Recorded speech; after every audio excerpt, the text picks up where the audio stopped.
Hello friends, Iran আর ইসরায়েলের মধ্যে বহু দশকের পুরনো শত্রুতা নতুন করে আবার উত্তপ্ত হয়ে উঠেছে। এই সংঘাত শুধু দুই দেশের নয়, গোটা মধ্যপ্রাচ্যের জন্য এক ভয়াবহ সংকট ডেকে আনছে।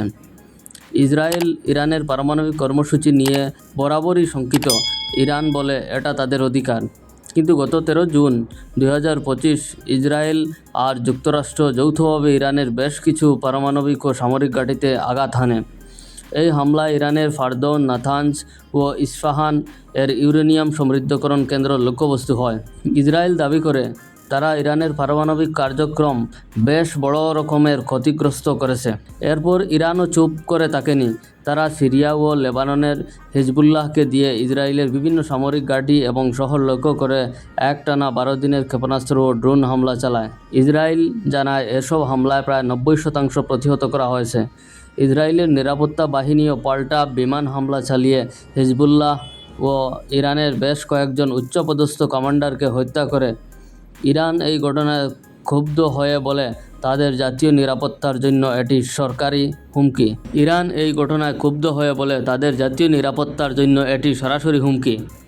এর পাশাপাশি ইরান, ইরাক, সিরিয়া ও কাতারে অবস্থিত মার্কিন সামরিক ঘাঁটি লক্ষ্য করেও ড্রোন ও রকেট হামলার চেষ্টা চালিয়েছে। যদিও যুক্তরাষ্ট্র বেশিরভাগ হামলা সফলভাবে থামাতে সক্ষম হয়েছে।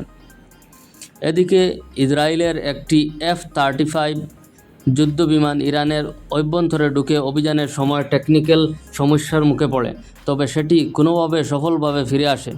এই ঘটনাও উভয় দেশের মধ্যে উত্তেজনা বাড়িয়ে দেয়।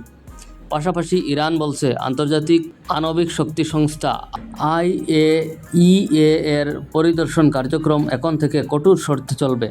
তারা নিজেদের নিরাপত্তা লঙ্ঘনের আশঙ্কা করছে। যুক্তরাষ্ট্র ও ইউরোপ ইরানকে আবার পরমাণু সমঝোতা ফিরতে চাপ দিচ্ছে। অন্যদিকে রাশিয়া প্রস্তাব দিয়েছে ইরান যেন ইউরেনিয়াম সমৃদ্ধকরণ সম্পূর্ণ বন্ধ করে, তবে ইরান সেটি প্রত্যাখ্যান করেছে। ইরানের প্রেসিডেন্ট পেজেশকিয়ান ও পররাষ্ট্রমন্ত্রী আরাকচি বলেছেন আলোচনা চালিয়ে যেতে প্রস্তুত, তবে আগে ইসরায়েল ও যুক্তরাষ্ট্রকে হামলা বন্ধের নিশ্চয়তা দিতে হবে। এদিকে সংঘাতের ফলে ইরান ও ইসরায়েলের সাধারণ মানুষের মধ্যে আতঙ্ক বেড়েছে। ইরানের বেশ কয়েকটি শহরে ইন্টারনেট ও টেলিফোন পরিষেবা বিচ্ছিন্ন। হাজার হাজার মানুষ শহর ছেড়ে নিরাপদ জায়গায় পালাচ্ছে। ইসরায়েলের কয়েকটি সীমান্তবর্তী এলাকায় ক্ষেপণাস্ত্র আঘাতে বাসাবাড়ি ও স্কুল ক্ষতিগ্রস্ত হয়েছে। যদিও ইসরায়েল হতাহতের সংখ্যা তুলনামূলকভাবে কম।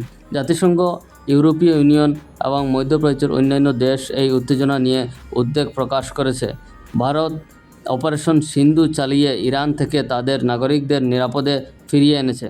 ইরানে মানবাধিকার কর্মী ও নোবেল বিজয়ী নাগরেস মোহাম্মদী সরকারের দমন-পীড়ন নিয়ে প্রকাশ্য কথা বলায় হুমকি পেয়েছেন। বিশেষজ্ঞদের মতে উভয় দেশই সরাসরি বড় যুদ্ধ চায় না, তবে পারমাণবিক কর্মসূচি ও ভূ-রাজনৈতিক স্বার্থের কারণে সংঘাত কিছুদিন চলবে। আলোচনার সম্ভাবনা থাকলেও ইসরায়েল ও যুক্তরাষ্ট্রের ভূমিকা পরিস্থিতি আরও জটিল করে তুলেছে। ইরান এখন কিছুটা সংযত থাকলেও হিজবুল্লাহ, হুতি বিদ্রোহী ও অন্যান্য প্রক্সি গোষ্ঠী দিয়ে নতুন করে হামলার পরিকল্পনা করছে বলে আশঙ্কা। বিশ্ব শক্তিগুলো চাইছে মধ্যপ্রাচ্য যুদ্ধ এড়াতে দ্রুত আলোচনার টেবিলে বসতে, তবে তাতে সম্মতি আদায় করা কঠিন হচ্ছে। এই পরিস্থিতি কেবল ইরান ইসরায়েল নয়, গোটা মধ্যপ্রাচ্য এবং বিশ্ব অর্থনীতিকেও প্রভাবিত করতে পারে। বিশেষ করে তেল রপ্তানির বাজারে বড় রকমের বিপর্যয়ের মুখে পড়তে পারে। পরিস্থিতি এখন এমন এক পর্যায়ে পৌঁছেছে যেখানে যে কোনো সময় নতুন করে বড় সংঘর্ষ শুরু হতে পারে। আবার আলোচনার মাধ্যমে সামরিক সমঝোতার সম্ভাবনাও আছে। বন্ধুরা, আপনারা কী ভাবছেন এই ইরান ইসরায়েল সংঘাতের ভবিষ্যৎ নিয়ে? মন্তব্যে জানাবেন। আর ভিডিও ভালো লাগলে অবশ্যই লাইক আর সাবস্ক্রাইব করবেন। ধন্যবাদ।